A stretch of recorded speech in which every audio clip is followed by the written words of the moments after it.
Hey, what's up everybody? This is Paul Castro Jr., the voice of Shuji Ito in Mobile Suit Gundam GQuuuuuuX.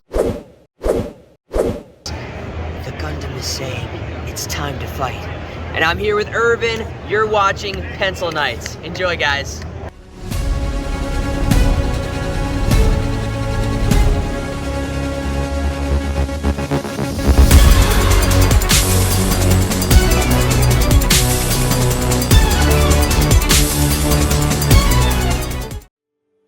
Hello everybody and welcome back to another episode with your host Pencil Knight, and today we're tackling the Red Gundam from the series GQuuuuuuX, so strap in and let's get this show started.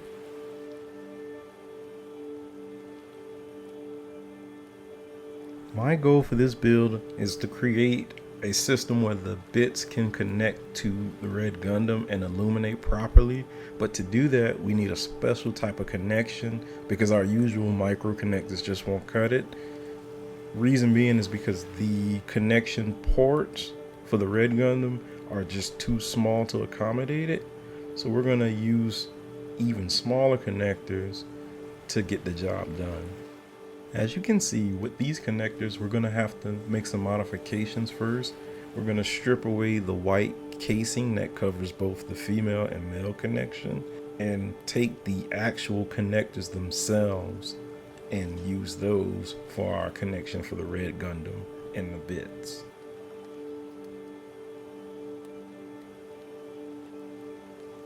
For this part of the build, be extremely careful when making modifications to the connection port. We have to hollow out the connection port first so that we can then add our female connection inside. But be careful when making modifications to the port, as it will become a bit fragile as you carve out the internals, but we can strengthen it back up once we add the wires and a little bit of glue to help reinforce the insides. One last thing, make sure to use your engraver on the lowest setting so that the port itself won't warp due to higher speeds from the engraver.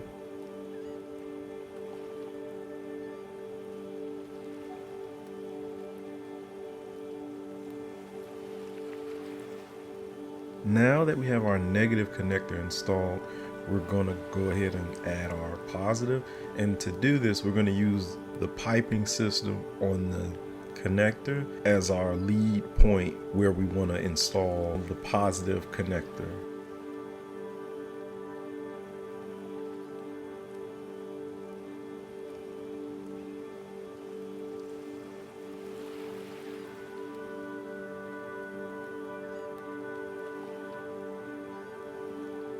Now that we have the female connectors installed into the Red Gundam's bit connector port, we can now move on to integrate the cables into the shoulder armor.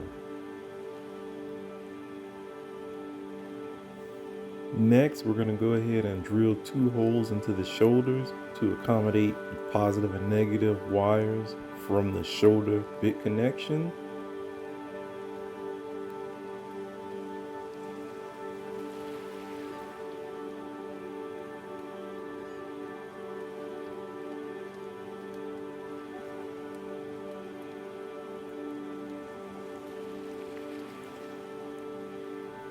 Because of how the elbow connector is designed, we can't exactly hide the cables internally into the forearm, so we're going to route it from the connector to the lower part of the forearm and then bring it back up through the elbow. I mean, yes, it does seem a bit tedious, but this was kind of the best way to go about it.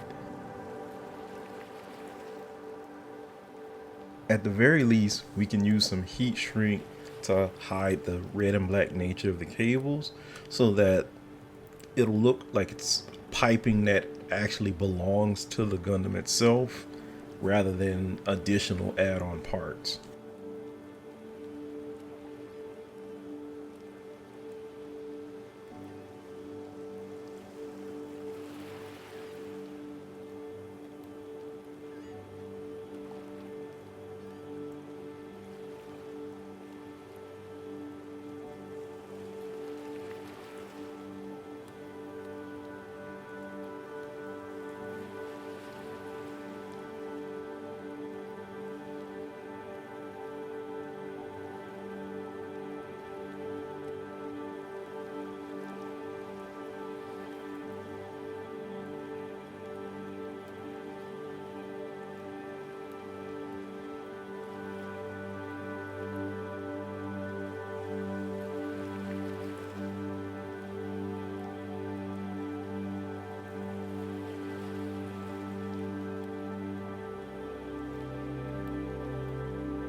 My only gripe is that this kit only comes with 2 bits, but to remedy that, we're gonna make a resin cast of the bits so that we can have multiple copies that we can use as we see fit for the next steps in the build, so that we have a show accurate depiction of the Red Gundam with its full weapon loadout. The reason I have masking inside of the bit is so that when we use our silicone mold, what we don't want to happen is for the mold to go into the holes, because when it's time to remove the part, it'll have to be cut out in a very particular way, which is more work for us. So it's just easier to just block those areas and we can just cut them out ourselves.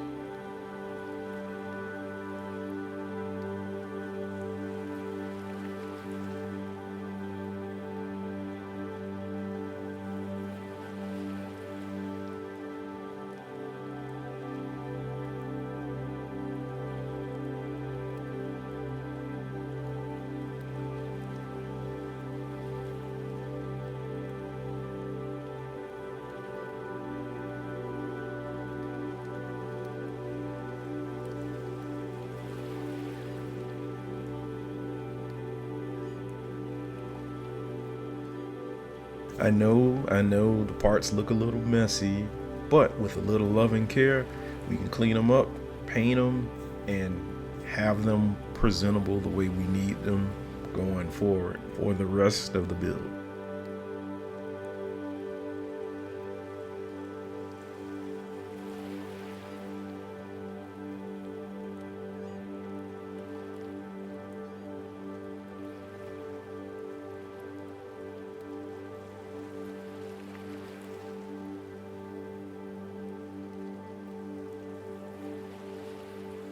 It took a couple castings to get it right, a lot of cleanup, but this is a great moment to finally have the parts ready for construction. Well, first we'll have to paint them, but ready for construction.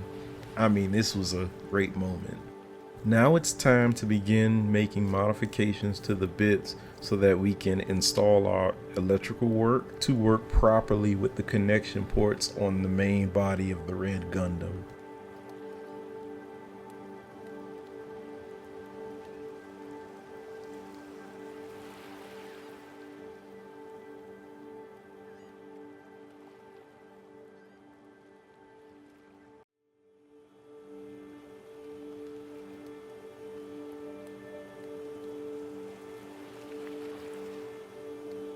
After applying the paint in the right places, we can start construction. As you can see, we have the inside core of the bit white, so it'll help diffuse those LEDs.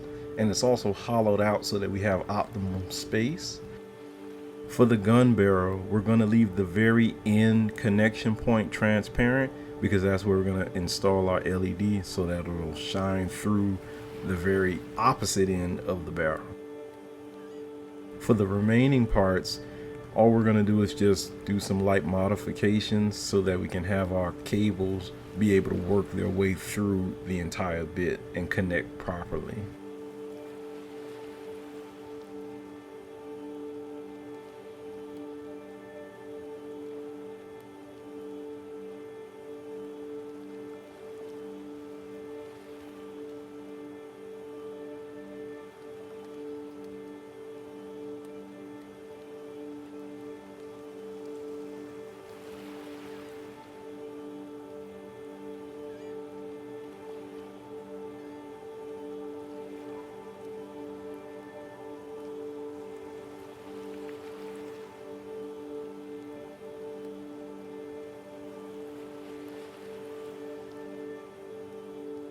For our negative male connector port, we want to bend it ever so slightly and ever so slowly, because if you do it too fast, it'll break, because the connector is very thin.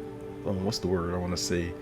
Very rigid. So you want to just take your time with that part.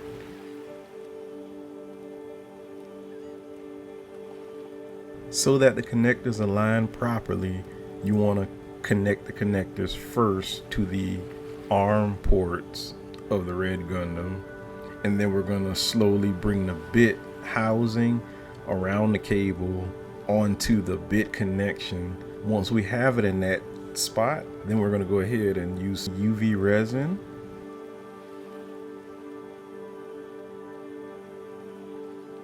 Slowly, gently remove the housing from the connector port, and then we can move on to our next steps.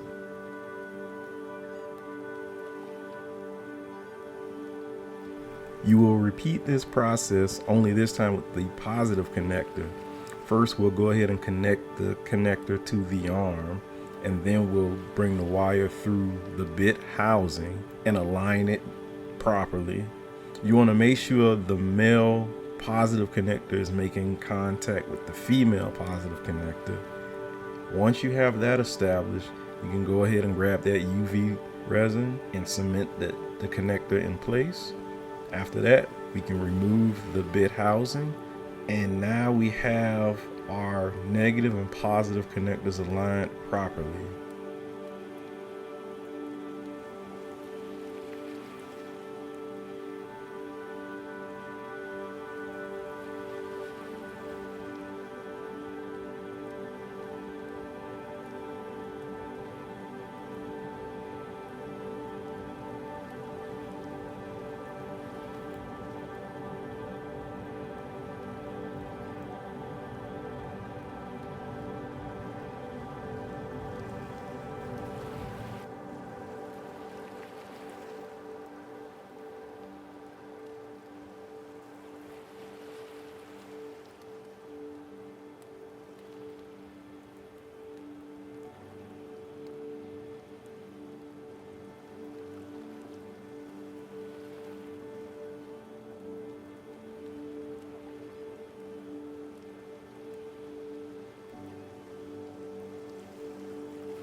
This part was a bit troublesome to deal with, and it has more to do with how the part is designed. So when you attach the orange part into the red part of the bit, the pieces kind of scrape together. So as a result, the orange paint, it kind of scratches off in certain areas as you're trying to get the thrusters to pop through the red section. And it's unavoidable, some paint's gonna come off, so we'll just go back over and just hand paint those areas and clean it up. As you layer each piece onto the next, you want to make sure that you keep doing LED testing, because you don't want to completely assemble the bit and something's not working. So continuously test as you begin to close it up.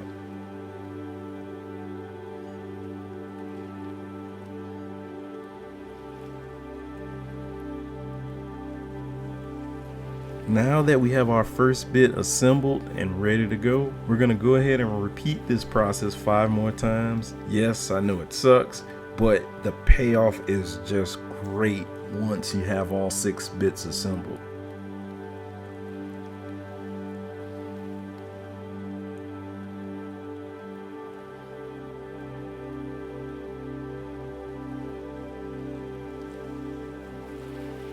For the leg connector, we're going to use a different process when modifying. Unlike the arm connector and elbow connector, the leg connector can actually swivel and move. So we're going to work that into the build. So instead, this time around, we're going to drill a hole straight through the connector and thread our wires directly through. This will allow us to be able to rotate the peg as we need and give the model a bit of some dynamic posing with the bits that connect to the legs.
Now that we have our legs completed, we're going to go ahead and make modifications to the back of the pelvis, where we're going to introduce our micro connector just like we did at the lower sections of both legs. This will act as a third external point for where you want to power the Red Gundam. So this gives us variety and works to our advantage when it comes to posing.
And now for one of my favorite parts about this build, the head Vulcans. Now, it actually was pretty easy to make the head Vulcan effect come to life.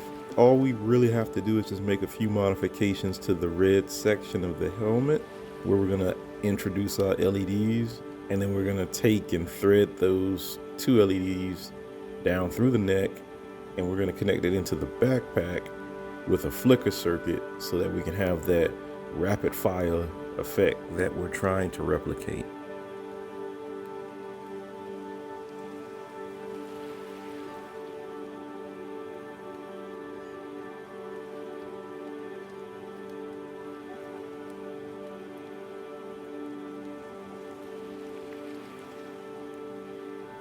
For the eyes and head camera, we're going to go ahead and recast the part in resin, and then from there we're going to do something similar to what I did with the Mighty Strike Freedom, where we're gonna paint the eyes one color and the head camera a different color. What's cool about this technique is that you have one LED do the work of two LEDs, which is pretty cool because it saves on space and the amount of LEDs needed for this process.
Now for the upper torso, we're going to go ahead and make a few modifications. To start, we're going to try and hollow it out as much as we can without compromising the piece. We want it to be able to still fit together, but we also want to make sure we have plenty of space for our cables.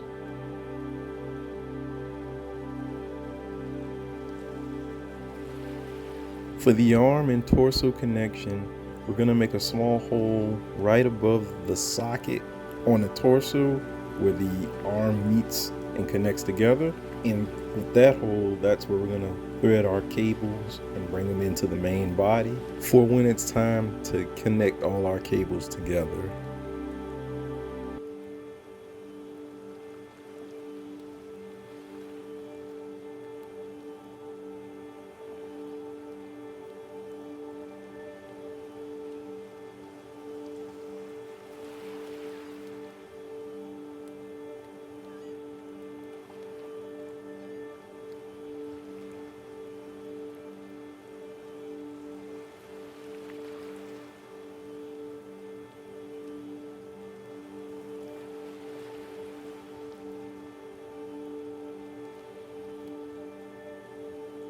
Now that we have all our cables in one location, we're going to go ahead and begin the cleanup, and we're going to do so by shortening the cables a bit. From there, we're going to go and carve a hole in the back panel of the Gundam, and we're going to bring our cables through the back into the backpack.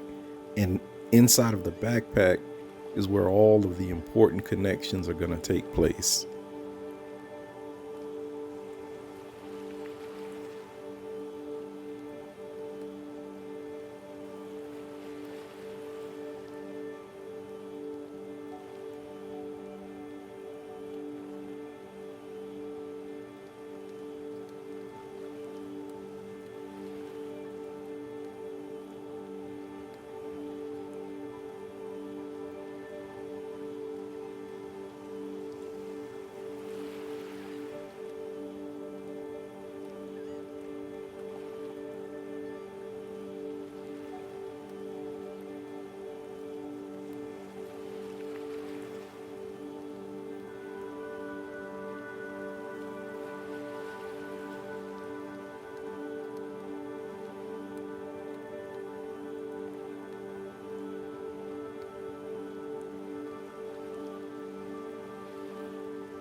We now have our flicker circuit in place, our slide switch, and then our cable from the thrusters routed upwards. For this part, we want to make sure that we connect the right cables into the right sections. For instance, the Vulcan guns will connect into the flicker circuit will connect over to the power switch, and then the power switch will connect with the main thrusters, and the main thrusters will connect back to the central connection that leads to the 3 microconnector external ports. So this is one of those points in the build where precision, patience is key to execute it.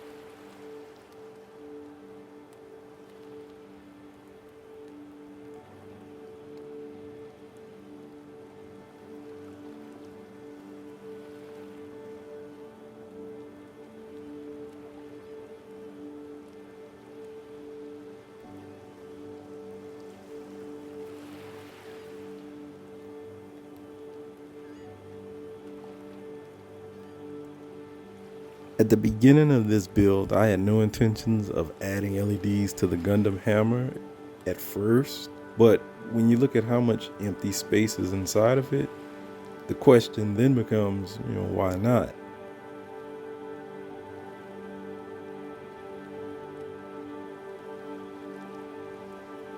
So for starters, we're going to go ahead and hollow out the inside of the Gundam hammer.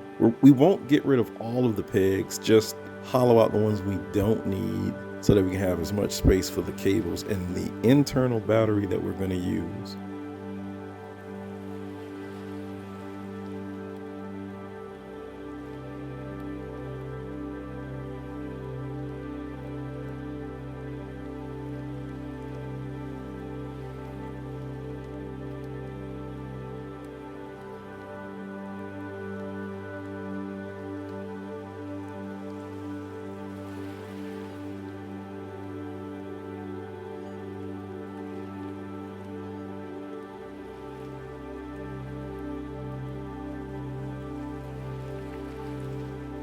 Now that we have our flicker circuit, slide switch, and LEDs in place for what we'll call this side B of the Gundam hammer, we're going to go over to the other half, side A, and apply 4 more LEDs so that we can move into the final stages of the Gundam hammer by applying our contacts for the battery.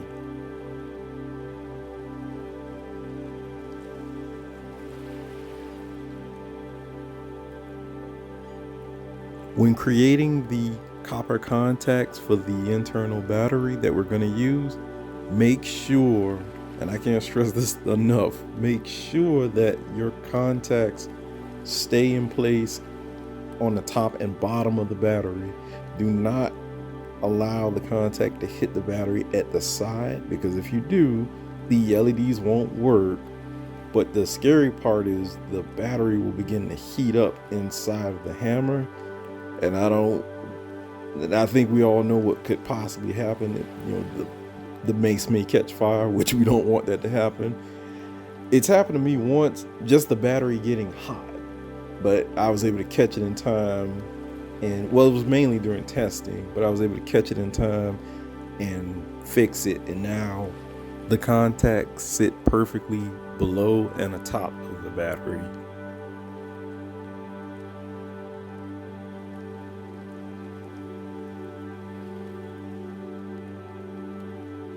When it came to the base, I always had an idea of what I wanted to do, but I never had a refined idea of what I wanted. So I went ahead and designed the base, and then I went and took some pieces from another Bandai hanger set and kind of took those pieces and broke them apart, melted some of the edges a little so that I can create some battle damage. And then I went on ahead and just added some magnet connection points to those pieces. Then I went ahead and painted it up to make it look nice. For the connectors, I had some extra connectors from when I was working on the Red Gundam. I had made resin casts of the connection ports as backups just in case I broke the original ones. But since everything worked out and I still had the backup ports, I just went on ahead and used those and added them to the scaffolding parts so that the bits can attach onto them and work in the same way as they would attach into the Red Gundam itself. So that's my thoughts on the base.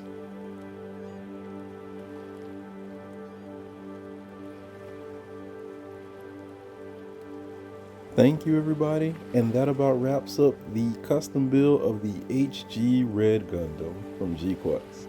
If you enjoy the work that I do, please like, share, comment, and subscribe. I also hear that there's a hype me up button. I don't know what that is, but do that also. On a serious note, if there's a kit that you're interested in seeing me give the old LED treatment to, just drop it in the comments and I'll add it to my queue for later in the year. Just know I do read the comments, so feel free to say what's on your mind and I will reply back. And with that, everybody have a great day. This was fun, and I will see you all in the next build. Later, my peeps.